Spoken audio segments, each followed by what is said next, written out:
Hello, I'm television and radio producer, presenter Rob McKnight. With over 30 years' experience, this is the 50th edition of Media McKnight, and what a doozy it's going to be. You see, I've had some pushback this past week after I made the point the $5.3 billion NRL deal breaks the anti-siphoning law in the previous edition of Media McKnight. This is what I said. Now, exclusivity for Foxtel DAZN is a very interesting component here, because under the anti-siphoning legislation, there should be no exclusivity for pay TV providers like Foxtel and Kayo. Well, that's my interpretation of it. Let me take you through it. The anti-siphoning list was last updated by then Minister for Communications, Michelle Rowland, in November 2024. The NRL is the 7th listed sport and says, 1. Each match in the National Rugby League Premiership, including the final series. 2. Each match in the National Rugby League State of Origin series. So that says to me that every game of NRL should be available to fans on television for free. There's no carve out, there's no allocation of a number of matches that don't have to be made available for free. So how can Foxtel have exclusive matches that people have to pay to see? Now, people made the point the legislation only guarantees free-to-air broadcasters the right to purchase the games first. They don't have to be made available to watch for free. It's an interpretation I disagree with. So, to get to the bottom of it, I'm joined by lawyer Michael Wells from Blackbay Lawyers. Michael, welcome to Media McKnight. Hi, Rob. Thanks for having me. Look, it's a pleasure. Before we get into the weeds of the issue, what is your overall view, and do you agree with the majority that I'm wrong? I think you got to view it from two perspectives. As a sports lover, there's a reason why we have the anti-siphoning laws. It's to protect things of national interest, and it's unsurprising that the things on the anti-siphoning list are sporting events only. There hasn't been anything of national interest that's been protected to the same extent as sport. So I can understand your perspective of everything should be accessible, but on a strict black letter interpretation of the law, I think the deal sits on the right side of, it is a right of first refusal. It's not a guarantee that everything has to be there.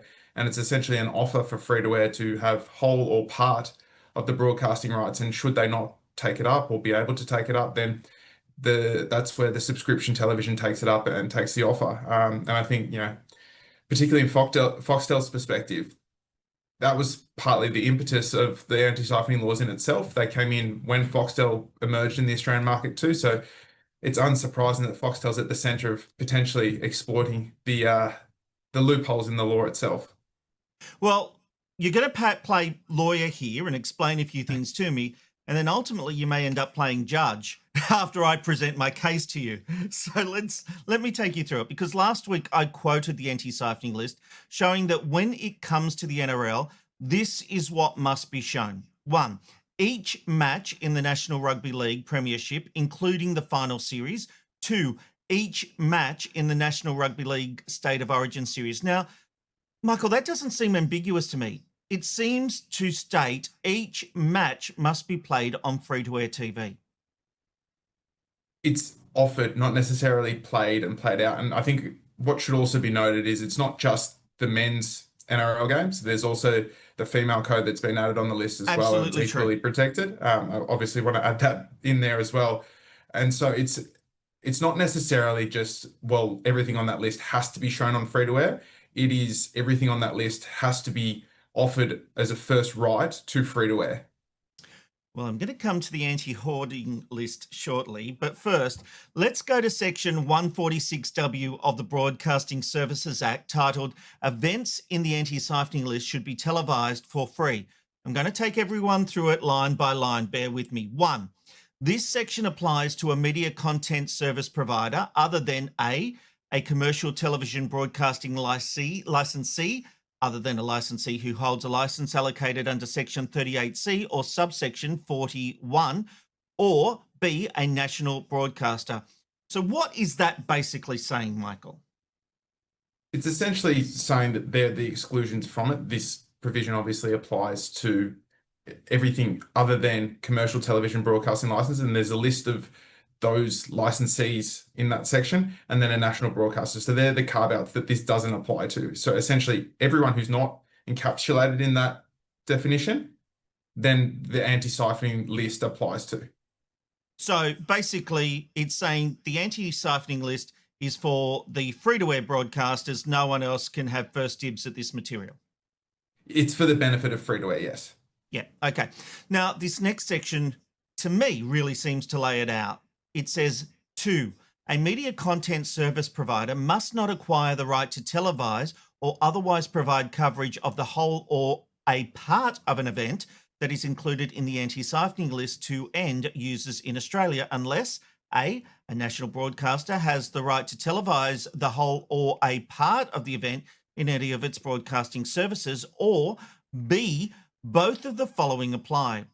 One or more commercial television broadcasting licensees other than licensees who hold licenses allocated under Section 38C or subsection 40 in brackets 1 have the right to televise the whole or a part of the event to the television broadcasting services of that licensee or of those licenses cover a total of more than 50% of the Australian population. So the way I read this, Foxtel has no right to air anything exclusively, but they can simulcast games. I think what you're potentially overlooking is the wording in subsection A there of a national broadcaster has the right to televise. So whether they take up the right is a completely separate point. It is the offering of the right in itself that is the prerequisite. It's not necessarily the utilizing of that right. And so provided, and this goes to probably the commercial negotiations that occurred between Sky, Foxtel, and Nine, who are all the parties in the NRL deal of we don't really know what happened in that room, nor should we be privy to them. It's just a matter of if Nine were offered first and they had the right and they chose not to take full rights to all the games, then it is essentially left to commercial broadcasters if they want to take up the remaining rights. And so you see that Nine still has the carve out of certain games, and that is potentially what they wanted as a priority, and then the rest Foxtel took. That's an interesting point. I'm paying attention. Look, I went to ACMA. They've issued a statement after being contacted by Media McKnight, and they say the anti-siphoning rules are set up to give free-to-air broadcasters, the ABC and SBS and commercial television broadcasting licensees, Channel 7, 9 and 10, the first opportunity to acquire rights to televise designated events before other types of providers like subscription TV broadcasters and online streaming providers, which generally charge fees, get that opportunity. However, there is no obligation or requirement under the rules that free-to-air broadcasters acquire all of the rights to these events or that all events must be shown in full on free-to-air television. The ACMA has information how these rules work on its website. Now, look, I replied to ACMA asking them to show me the actual legislation that supports that statement because the only thing I can find about passing on events that have been purchased comes under the anti-hoarding rules. Now, this is what I mentioned earlier. So Part 10A, 146A says, if a commercial television broadcasting licensee acquires a right to provide live television coverage of a designated event or series, but does not intend to televise the whole or a part of the event or series, the licensee must, before the offer of time, offer to transfer the right to televise the whole or part of the event or series for a nominal charge to the ABC and SBS. The offer must remain open for acceptance for a minimum period of 7 days. Michael, what am I missing here? Because I'm assuming the sporting event falls under this a designated event. It talks about live. To me, the anti-hoarding legislation would suggest those games Foxtel has should actually be offered to the ABC and SBS for the princely sum of $1, because later on it does talk about a fee of $1.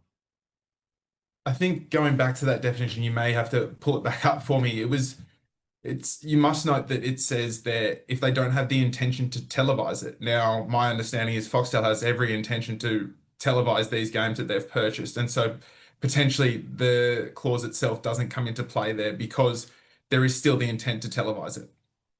Okay, so there we have, I think this is the one you want, have the right to televise the whole or a part of the event.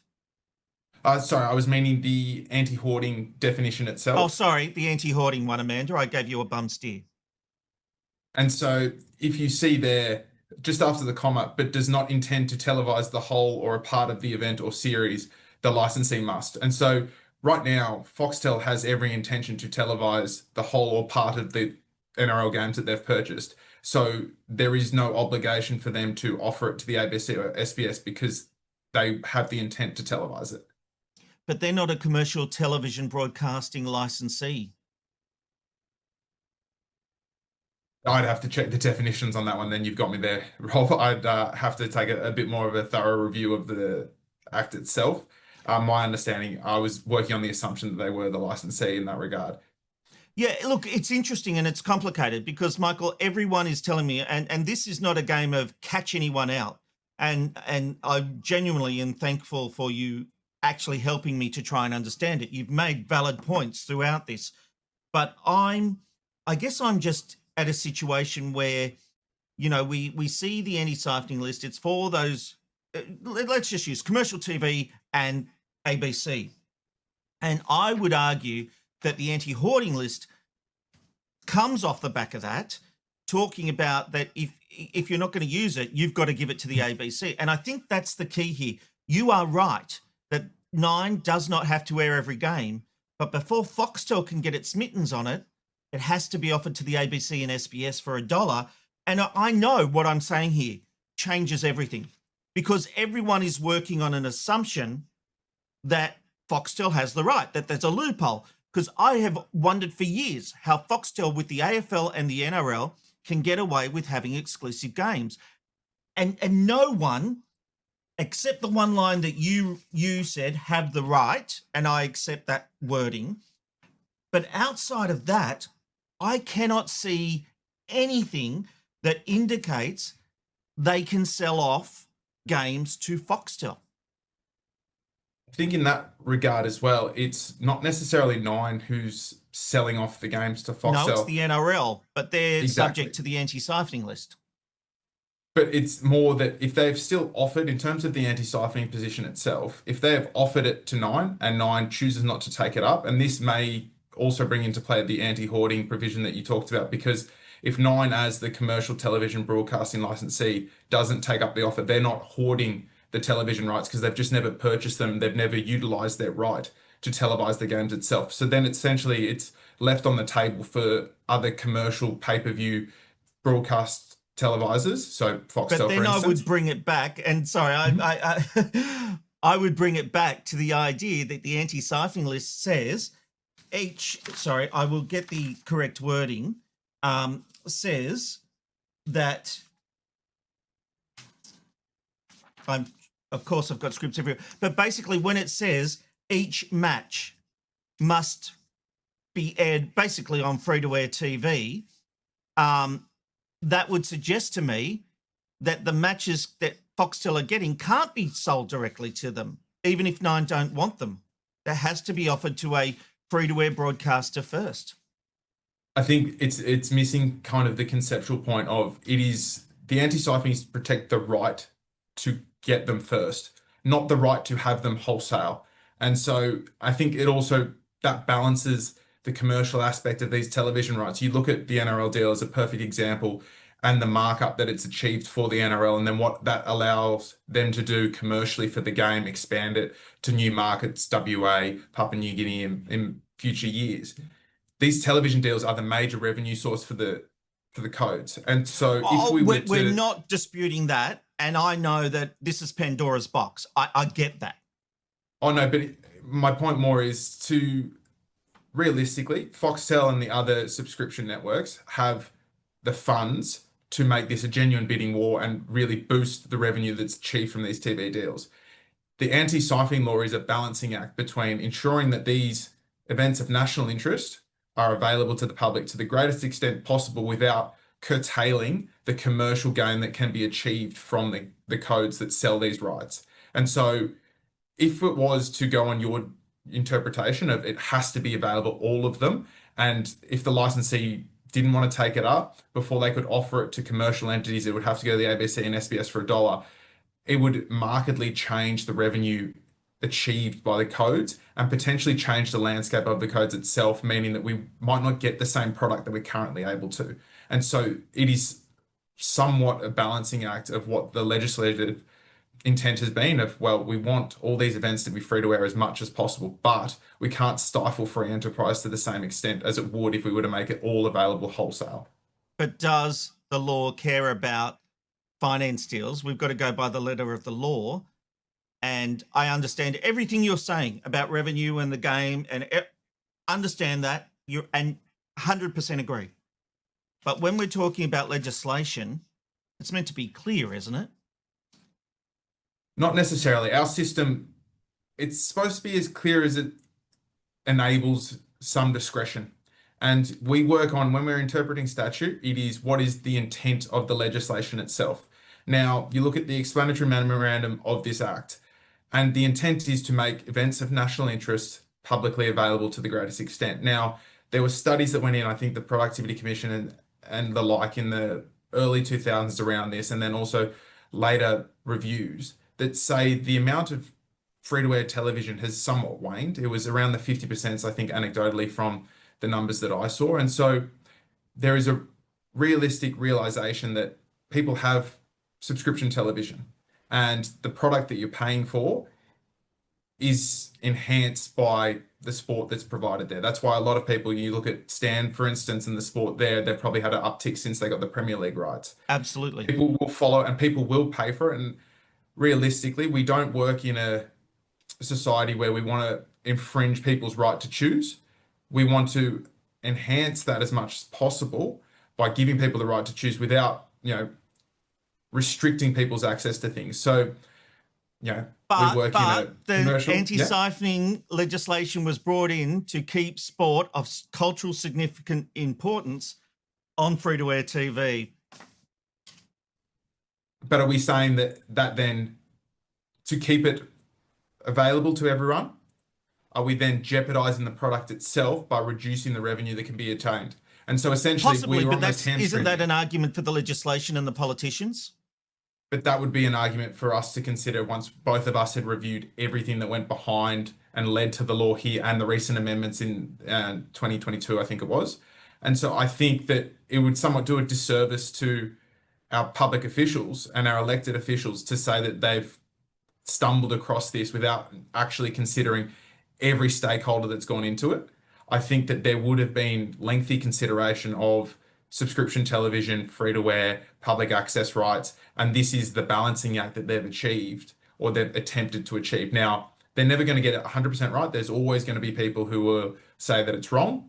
And we also live in a day and age where there's more and more ways to access information, whether it is YouTube, the streaming networks and everything like that. So people's access rights have changed, and this law is trying to keep up with that. And particularly with streaming services now, the law somewhat works in the rearview mirror of seeing what's happened, what's developed, and then trying to catch up to that. And it might not always be up to date fully, but I think if the law and the legislation saw that this was a genuine problem and this NRL deal posed the impetus for change, they would amend the law accordingly. But I think from what you've said around ACMA's response, this sits within technically on the right side of the law. And I don't necessarily see that there'll be any amendment to clear it up. It's, working within the framework that's provided. Well, Michael Wells, you might get the hunger for it now. So if you find any new information, come back to us. Michael Wells from Blackbay Lawyers. Thanks so much for sharing your insights on Media McKnight. I do appreciate it. Thanks for having me, Rob. Appreciate it. Look, a big thanks to Michael there, and I enjoyed that chat, but I'm not convinced. I do not believe Foxtel has the right to air any match of AFL or NRL exclusively, and no one has been able to show me specific wording that allows it. Now, I understand this is huge. It has huge implications for the game. But if everybody wants this, if they want a carve-out for Foxtel to be able to run 3 games exclusively or whatever it is, then the legislation needs to change. It cannot be a vibe. It cannot be well, we know what the legislation is, but this sort of suits everyone. The letter of the law is the letter of the law. So to me, the legislation needs to be changed. Foxtel can run 3 exclusive games, but that has to be held accountable to the public. Nowhere in the legislation for anti-siphoning laws or the Broadcasting Act seems to suggest this is allowed. In fact, As I mentioned, the anti-hoarding rules seem to explicitly state that any matches that 9 or 7 with the AFL don't want have to be sold to the ABC or SBS for $1. Let me know your thoughts in the comment section. Have I got it wrong? I really don't think I have. I think this actually needs an investigation. All right, that brings us to the end of this special edition of Media McKnight, our 50th episode. Thanks for watching all the episodes, for those who have. I hope you've learned something. I hope you enjoy what we do here. It takes a bit of effort, and you can help out by becoming a subscriber at youtube.com/@McKnightTonight. I'll see you next week.